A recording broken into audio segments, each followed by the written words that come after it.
Okay, so this is my video presentation for philosophical theology, historical engagement. And I started with the question of what is the difference between faith and belief? Because these are questions that are, of course, germane to theology, but um, I think it's harder or at least less intuitive to uh, understand how faith and belief operate in our daily lives. In more like secular quote unquote senses. And so I want to discuss first the way that uh, Octave Menoni talks about faith versus belief, and he's in the Freudian tradition. And so he makes this distinction between belief um, as founded on knowledge and very like correspondent with like the epistemological integrity of a knowledge that someone has received through the word of others. And so I think Santa Claus in America is a great example of this, because we are told by others that Santa Claus is real, and then we see, you know, we put out cookies for Santa, and then we go to sleep on Christmas Eve, and we wake up in the morning, and the cookies are eaten, and the gifts are there that he's brought us.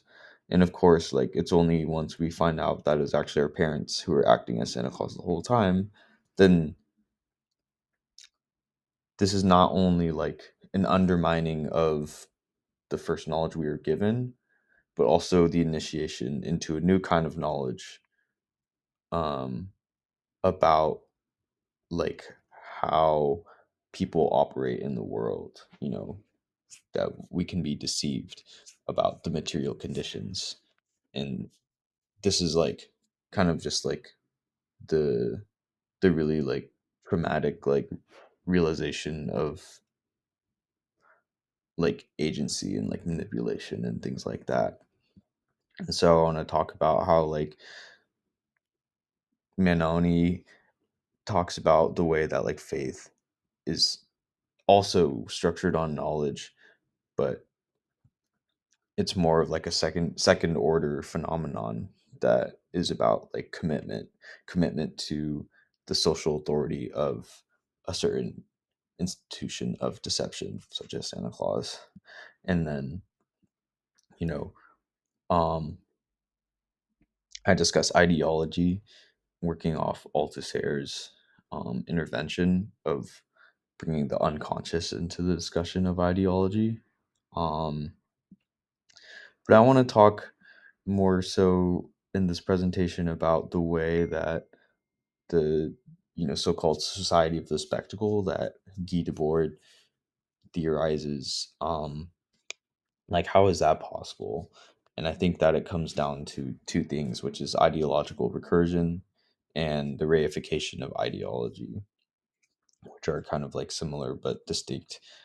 things in my opinion. And so the way I understand or I conceive of ideological recursion is when like not only like does a certain social structure like interpolate subjects to have ideology such as the way Althusser conceives it, but also like once we reify ideology, um ideology itself becomes like this objectified social structure that also comes to further like interpolate us based on how we conceive of um the people around us and the collective ideologies within a culture as it um like a structure unto itself, that's durable, right? And so I think that's really interesting because like not only are we like uh shaped in our subjectivity through like the social structure of like, let's say, like a government or an economic system such as capitalism, but we're also engaged in a system where like people there's like a hegemony of like the way people understand their relations to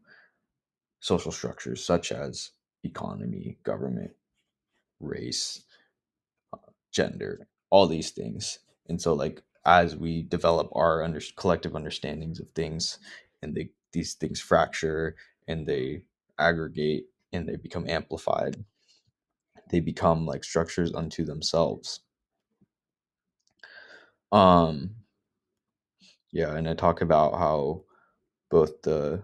common citizen as well as like the police, um, that hails the citizen, both of these entities, in my opinion, are hailed by ideology. Just my my development on Althusser's famous example. Um, and so I think this is very like politically relevant for our time, because when we think about contemporary America, for instance, like the belly of the beast, uh, we have this issue where there's a lot of people who, at least issue if you from the left perspective, or that like there's a lot of people such as like liberals or more like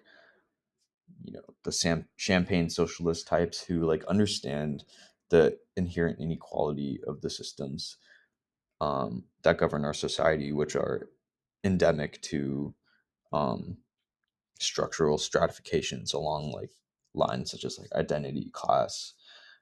race, right? So if this is such a like common knowledge, then why don't we do anything about it? And of course, there are plenty of people, um, such as myself, who do try to act on that in very serious ways. But there's a lot of people who don't. They just kind of know. They know very well, but all the same, they don't. They just live their lives just like they always would otherwise. And I think a lot of this has to do with the way that when we reify the social structure of ideology, um and we base our like the way we like come to act in the world based on like how we perceive like the likelihood that others will join us in it, um or like we let the perceived like futility of acting as an individual when we don't think the collective is going to like join us in enough force, then like in this like almost like statistical, uh reduction of the world, and also like utilitarian reduction of our agency, um this causes us to like believe in something but not act on it, because it's futile, right? And so we like end up in this docility. But I think the fundamental contradiction here, and Lukacs talks about this in History and Class Consciousness, is when we view the world in those ways, we impute like this permanence of the current state of things and the current behaviors that we see out in public. We impute like a permanence to that, but then we don't realize or reflect on or emphasize like the ways that like these things are historical products of like cultural evolution, of individual lives who are socialized into a certain like subjectivity that has always been in flux. So why are we now imputing permanence and durability onto something? And this is very well exemplified by like journalists, who they they talk about like things like politics in terms of like, oh, politicians should do this to appeal to like the static like idiocy of reactionary voters. And it's like, why are only politicians able to change and to transform and to exercise agency? And I think this is a really crucial point, um, that kind of obscures like how beautiful and thrilling it can be to just act in alternate ways and organize our own ways of living that don't need to immediately lead to like a revolution of the world, but that have the seeds of it inherent. It's just irresistible. So